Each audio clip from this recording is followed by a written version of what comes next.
নবীর মাদ্রাসাতে চলো শিক্ষা নিতে হবে ধন্য জীবন সহি রাস্তা পেতে হবে ধন্য জীবন সহি রাস্তা পেতে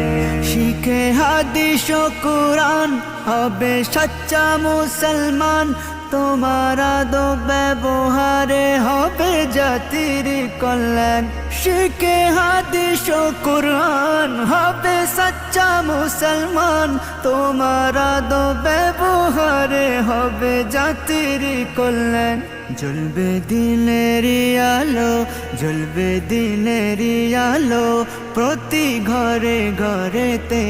কেটে যাবে আধার সবাই রবে সুখেতে কেটে যাবে আধার সবাই রবে সুখেতে নবী